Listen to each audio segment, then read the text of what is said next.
Welcome, Patrick Russell, to our office. I'm looking forward to talking with you about mediation because you are a renowned mediator and attorney and friend, and we've known each other for years. And we're gonna have to tell some war stories. But tell everyone a little bit about yourself, your name, and what do you do?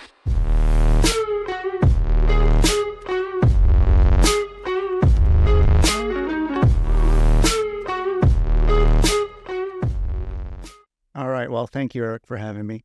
Also a pleasure. Patrick Russell, full-time mediator. Consider myself a peacemaker by trade. I also do veteran oral histories, and I think that the combination of those two, they all bring peace.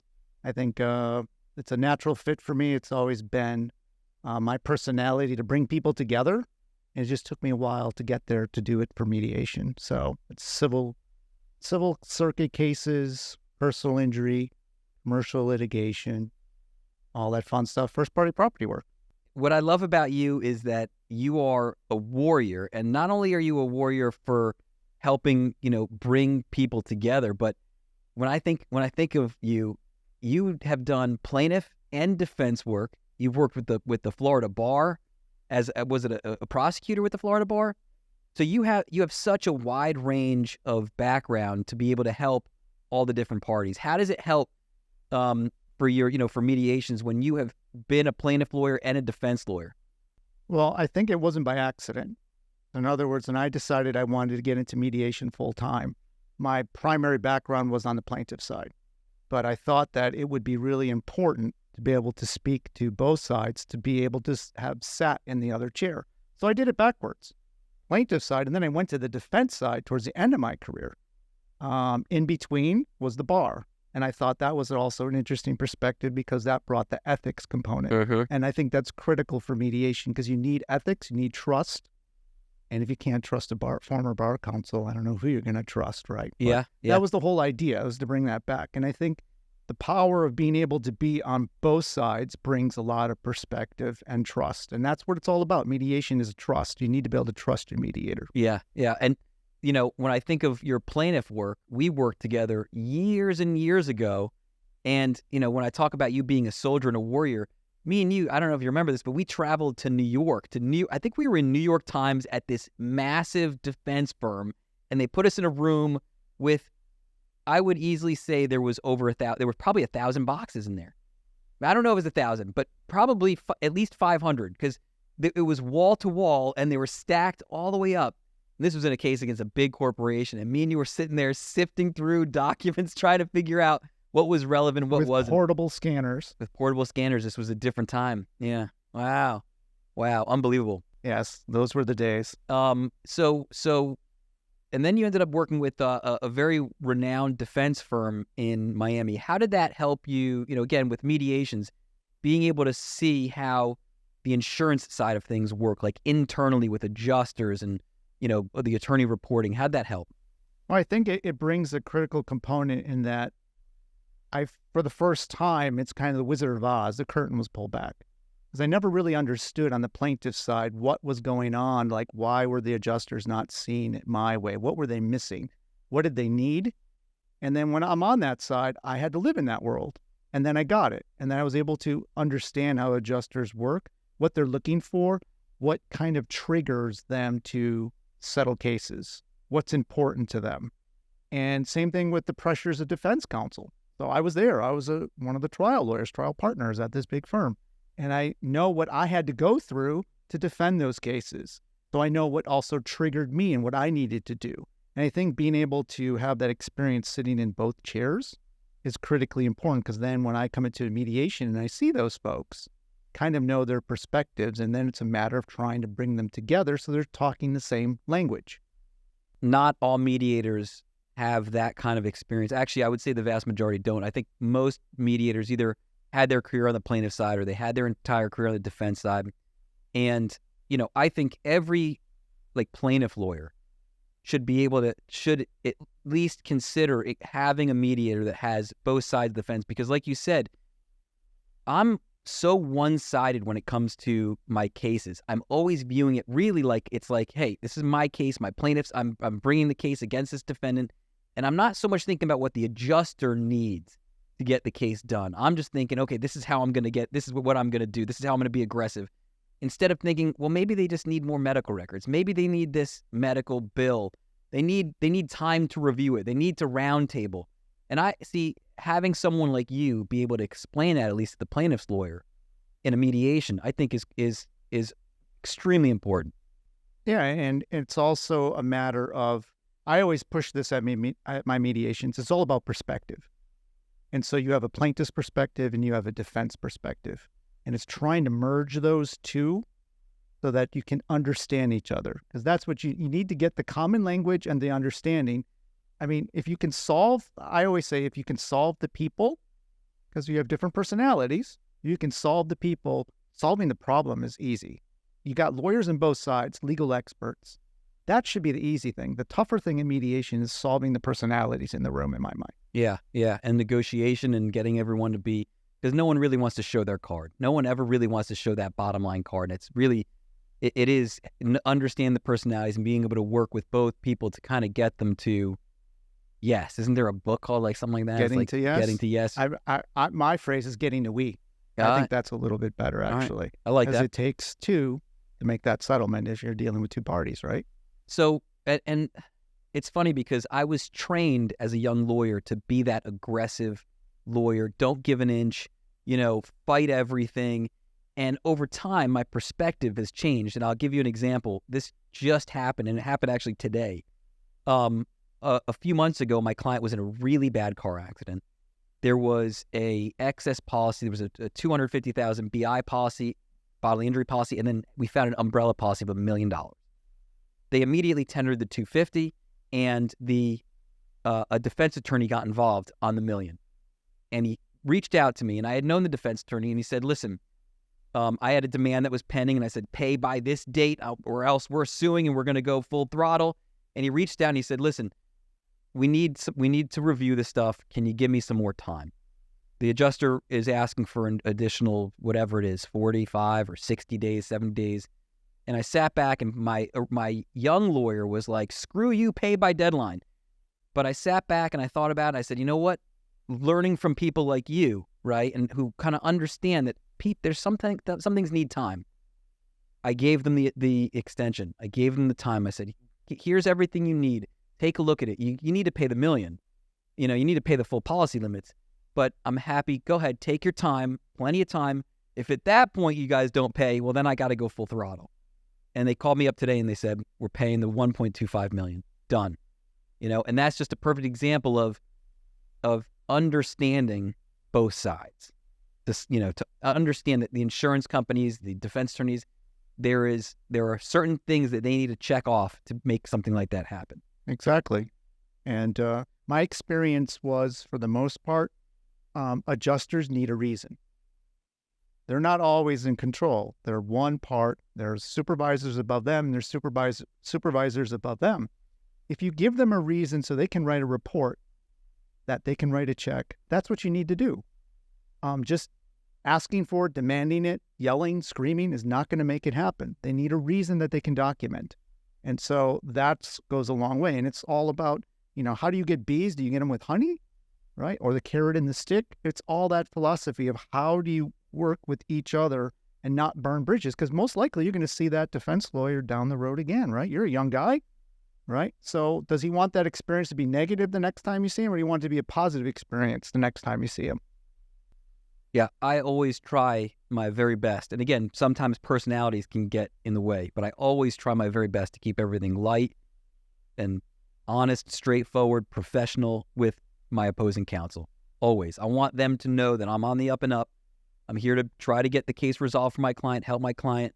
I'm not going to, waver about anything, but I'm going to be professional about it. And, I think over time that has built a reputation with my opposing counsel, so that there's trust, and we get cases done. We just had a couple other cases resolved this past week and a half, 2 weeks with some lawyers that were initially very aggressive with us, and we showed them that we were professional, that we were also going to be appropriately aggressive. And those are, to me, when you litigate a case like that against another lawyer, you can make a lifelong friend.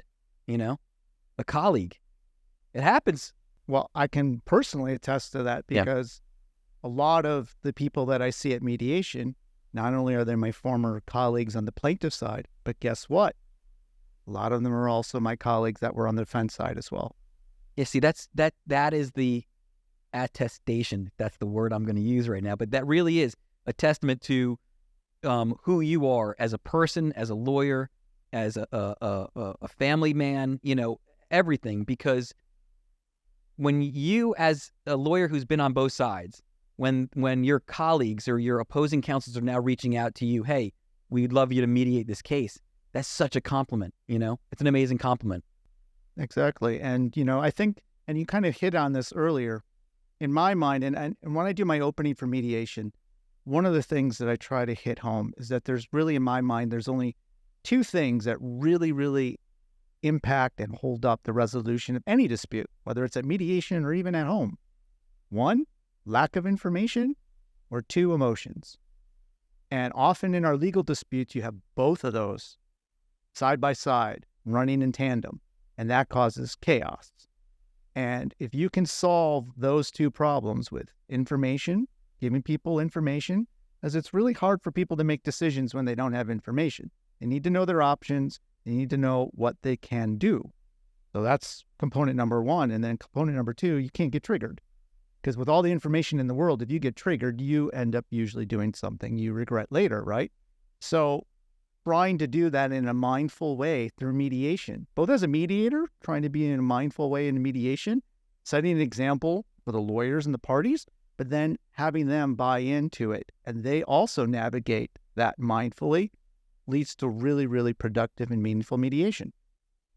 I'm all about mediation and getting a great mediator involved in the case, and a great mediator can really make the difference. They really do. Like, they really act as this intermediary when it's just better for some reason.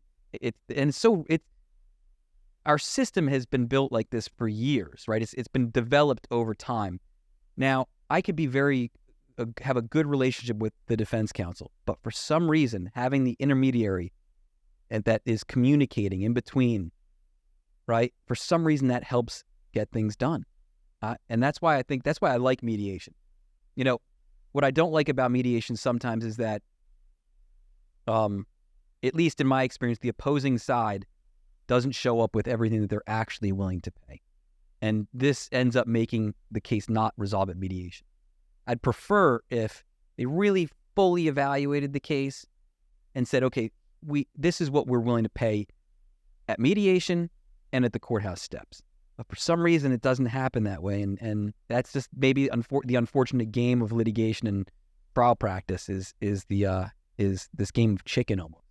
Well, this is something I've been thinking about a lot deeply because I think there's two issues there. There's one, we talked about perception. The next one is timing, the timing of mediation and the preparation for it, depending on what time you do it. And I think it's really critical that you do the mediation when you are ready to do it. And so sometimes what you were referring to, it may not be that it was ready. Because again, people need the information. And it would be better if you can go into a mediation where, yes, all parties have fully evaluated the case. They don't know exactly what a jury's going to do, but at least at that point, they each independently have done their own risk analysis, and they know what the possibilities will be going forward. Then you can then put a dollar amount to that, because it's based on risk analysis, and then you're ready to negotiate, right? But if you go in and you are missing certain information, whether discovery's not complete, experts haven't been named, depositions still need to be taken, there's a pending motion for summary judgment, things like that, that's a major, major holdup for mediation. It would be better if the parties would resolve a lot of that stuff beforehand and then come in ready to give their best at mediation. Yeah, I think that's a good idea. I think it has its benefits in some cases. Some cases I think it's clear or more clear. But yeah, I agree. Everyone needs to have all the information before you really sit down and come to a final decision on what is a fair value for the case, right? Both sides have to know. Honestly, even on the plaintiff side, I'd like to know, hey, listen, what do they have against my guy, my girl, whoever, Yeah, it shouldn't be a guess, right? Yeah. It shouldn't be, like you said, holding your cards and playing poker. Mediation is confidential for a reason. Yeah. Right? It's to exchange information without a risk of it being disclosed to third parties, including the court, so you can have that really good conversation to settle your case. And, I know that a lot of mediations take place when there's a court order, case management order, trial order, and often they are scheduled to take place before discovery is complete, before experts are named. And you know what? There's nothing to prevent you from go ahead and filing a motion to amend that trial order so that mediation comes afterwards. And the whole reason would be is that, listen, we will be in a better position to have a meaningful mediation when we have this information and we could get this case off of your court docket, Judge. What do you think about because I have a case right now and I'm thinking about it in my head where I want to walk into mediation and simply not say it. Because at this point, I've tried to give them all the information they need well ahead of time. Sent demand letters. I've given them everything. They've taken the depositions, and they're responding in a way that they're just shut down. And no, this case is going to go to trial. I don't want to go into mediation and say, okay, let's take a look at how I'm going to present my case. This is one of those cases where it's like, you know what? I gave you guys a chance to settle. Now we can't settle. How do you get people open-minded to resolving the case and mediation if that's the circumstance? Well, I think it would be helpful if that is something, and that's not often, or that's not something that happens to you all the time, but if that is the curious situation that is taking place, then it would probably be good to bring that to the attention of the mediator in advance. So sometimes you send in mediation statements, confidential mediation statements. Sometimes you don't. But making a call to the mediator and say, listen, I would like to let you know that this is something that's going on. What do you think we can do about it? At least at that point, the mediator is aware, and maybe he can address with the other side, say, listen, make a call. What's going on with this case? Any issues that you want to discuss? And the mediator can feel it out and get a sense of what's going on, and then get back to the parties. That might be a good resolution for you to at least know what is going to happen at mediation. But at least the mediator has that information, that there's a problem, there's a disconnect, instead of just sitting there learning about the first time where you're not saying anything at mediation, and neither is the other side. What am I supposed to do with that, right? Yeah. No, in my mind, I'm like, that my opening statement would just simply be, y'all had a chance to settle. Now we'll see you at trial. Okay. Nothing else to do. Well, no, I know, but it's a dead end, and that's it. And we've set the line in motion. But you know what? I think sometimes you do have to take a hard line approach. I have, at least in some of my cases, when I hear such an outrageously low, ridiculous offer with a very initial message of "we'll never get above X," the mediation takes about 15 minutes.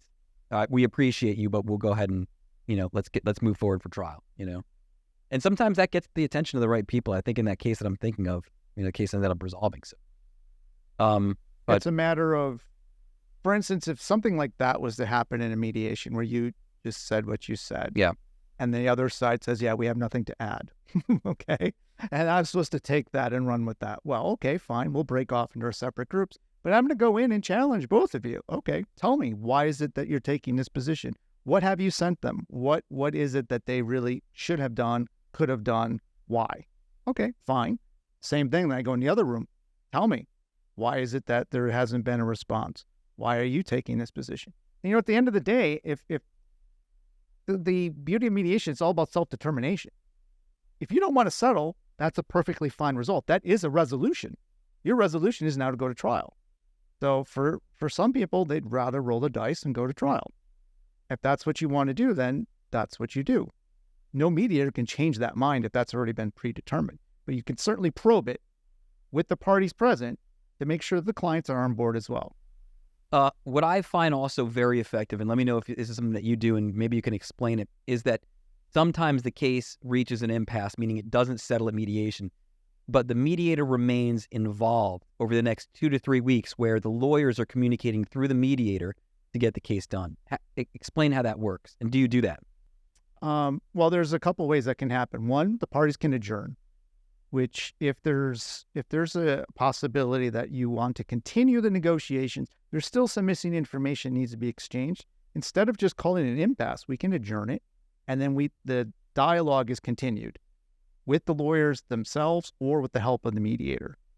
The other way is it's impasse, but the parties are still like, hey, this still could possibly settle. I always do a follow-up and say, listen, if I can help, if I can be involved, let me know, because I appreciated that as a trial lawyer. I had one mediator that reached out to me. Case was definitely not going to settle, but he was persistent, and he followed up. Is there anything we can do? Any movement? And I thought that was something that I've not seen a lot from mediators, and so I've adopted that to my own practice to make sure. Is there a chance? Because there's always a chance until you say no, right? Always, always. So one of the things that I really appreciate with some of the mediations that I've had and some of the mediators is that even after the mediation either reaches like an impasse or for whatever reason the case doesn't settle, the mediator stays involved afterwards for the next couple of weeks. Do you do that, and how has that been helpful in the cases that you've worked on in getting them resolved? Yes, it can make a difference. I adopted that practice because I appreciate it when I was a trial lawyer, and one of the mediators I used did that. And I think it's a rarity. It doesn't happen often. And so I thought it was a really, really good best practices for a mediator to reach out, because you never know when matters can settle. Just because you said no at mediation doesn't mean the next day it can't resolve, or there's something new that I can help with. So yes, I'd make it a practice to follow up with the parties, whether it's impasse or even when they agree to adjourn it. Sometimes you adjourn it because there is that specific opportunity where the parties need to exchange information, and maybe I can help with that or not. So you brought up the word adjournment, and it reminds me of this story of when I was a very young lawyer, and I think it was my first mediation. I just got hired at a personal injury firm, and they sent me to a mediation, and the mediation is going, and I don't know what I'm doing, all right? But I'm trying, I'm doing my best, and at some point, things were like, I forget what was happening, but all of a sudden they go, all right, well, why don't we just adjourn the mediation? Let's adjourn it. And I was like, I'm not adjourning anything. I'm not adjourning. There's not going to be an adjournment. I had no idea what the word meant. And I didn't ask anybody, so I just freaking out. They're like, I'm not going to adjourn. And they're like, well, do you want an impasse? I'm like, this is not going to be an impasse. It's not going to be an adjournment.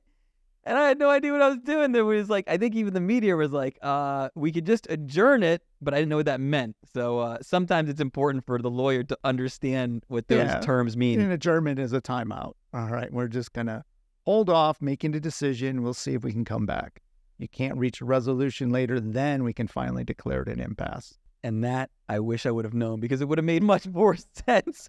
And we would have been able to get out of there. But instead, I'm like slamming the table. I'm like, it won't be an adjournment. Yeah, you're out of order, yeah, right? Exactly. The Al Pacino statement. So that's hilarious. So what do you think about mediations in pre-suit before a lawsuit gets filed? Is that something that you've been seeing more often, especially in light of the new tort reform stuff? And I think it's very effective. I think it can be very effective. What do you think? I've been reading a lot, because I read about alternative dispute resolution a lot. It's something that's being promoted. It's being written about. There's studies on it. Businesses are promoting it as a way to save money, as litigation is not without its costs.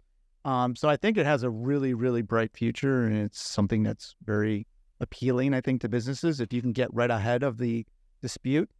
Not only in terms of money, but what about just saving the relationship? So everything, mediation doesn't have to be about money. If there's a contract dispute, maybe you get together to mediate how to fix the contract, to amend the contract, to keep that relationship, to keep the customer. I always think it's important that if there is the ability to do a pre-suit mediation, and I have one scheduled next week,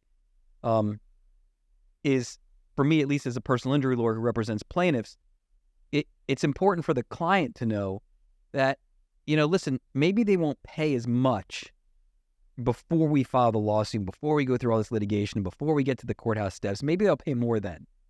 But what ends up happening is our fee goes up from 33 1/3 up to 40%, which is going to take away money from the client. And the costs of all the expenses and everything like that we have to spend ends up increasing. And so had they taken $100,000 now or $200,000 now, they end up with more money in their pocket early on as opposed to paying the higher fee. And listen, sometimes we're forced to file a lawsuit and we can't change that, but I at least try to explain to the client, give them that option, right? Because it does lower the cost and lower the time and involved for everybody. Yeah, and sometimes a lawsuit is not necessary. Liability is clear, and all you're arguing about is damages. It's something you can discuss and try to figure out. There's definitely a value to trying to explore. And I don't know if people go into a mediation that's pre-suit and go, well, we're going to get a discount because they haven't filed suit yet. I mean, that's possible, yeah, but I don't know if that's actually what's going on the other side. Well, it just might be end up having, they need more information to get a higher value, right? They need to bring it back to the adjuster. And you know this better than I do, but as far as going back to the adjuster and then going to the manager and then doing the round table and everything that they do on their side that I don't know about, that you have more of a familiarity with, which is why it's important to have a great mediator that has that experience. You know? Yeah, I mean, in one instance, I guess if a person needs surgery and they have ongoing medical care, then obviously as time goes on, the expenses will be greater. But if you have, for instance, a contract case, a commercial case, the damages usually most of the time are fixed unless it's some sort of a profits-oriented dispute, which could grow. Then, going to court is not going to make those damages necessarily get any bigger, right? So a pre-suit mediation could be very helpful in those circumstances. Do you mediate throughout Florida, all of Florida, or is it just South Florida? And what about virtual mediations? Yeah, no, this is the beauty of our new Zoom culture, right? So I mediate throughout the entire state of Florida. And I think that in the last 3 years, I've only mediated in person 3 times. So all of them have been virtually. And I think people really, really appreciate and enjoy the benefits of not having to, go through traffic, pay for parking, take a lot of time out of their day to go do something like that. And they can do in the convenience of their home. On the flip side, for adjusters, they can do multiple mediations in a day. Same thing with lawyers, all across the state. So it's really an efficient, cost-effective process. How can people get in touch with you if they want to hire you as a mediator, if they just want some advice about mediations, or if they want just to reach out to you? How do people get in touch with you? They can go to my website, so meaningful-mediation.com. I work at Salmon and Dulberg Dispute Resolution in Miami with offices all across the state. Okay. All right. Well, listen, I appreciate that you came in. I think we covered a bunch of ground. And, listen, you're a good friend, a great colleague, an amazing mediator. And I know you're also like the historian of you said oral history for veterans. Tell us just a little bit about that before we wrap it up. I want to hear about your passion for, history and the recording of history. Well, I find these as complementary practices, oddly enough. I think there's an overlap. I'm using basically my skills as a lawyer to take a deposition, right, of a combat veteran, but it's an interview. But I'm preserving their memories, their stories from their military service. It's a recorded interview video. It goes to the veteran and their family. So family members that may have never known this person down the road, grandchildren, great-grandchildren, can see what their great-grandfather did, what he was like, and how he spoke, and his experiences. It also goes to the Library of Congress. The Library of Congress in D.C. has a Veterans History Project, and they have a repository of all interviews of veterans. And so I donate these for archiving with that because I think preservation is key. So, and one of the things that I'm really interested in is the aspect of, this gets to the peacemaking aspect of what I do, the trauma of veterans that they bring back.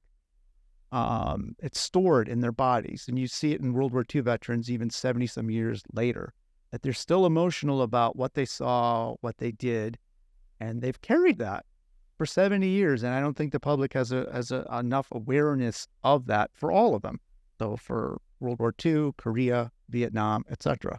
And so I'm doing interviews that are comparing and contrasting these experiences to see what common things they have when it comes to trauma and their experiences, and trying to build a better awareness of, it's like the hidden injury. You can see a veteran with a missing arm or a scar, but the mind you can't see. And I think that's perhaps even a bigger injury. And so that's kind of what I'm looking at. And it brings when veterans that I don't know, I don't know them, right? They find me or I find them, but we're not necessarily friends at this point. We become so later. They share their stories, and it brings a sense of relief and peace to them and their families. And I just find that really, really beneficial. And so it just kind of overlaps even with my mediation. It's bringing people together and trying to find peace. I love it. I love it. Is there a way that people can watch some of the interviews that you've done? Yeah, Where would they find that? That's at the Making History Project. So making-history-project.com. And I have a YouTube channel dedicated to that as well. That's outstanding. Well, listen, I appreciate that you came in, and we'll wrap things up, and we'll get this thing finished. Thanks so much for having me. Thanks for coming in, buddy. Take care.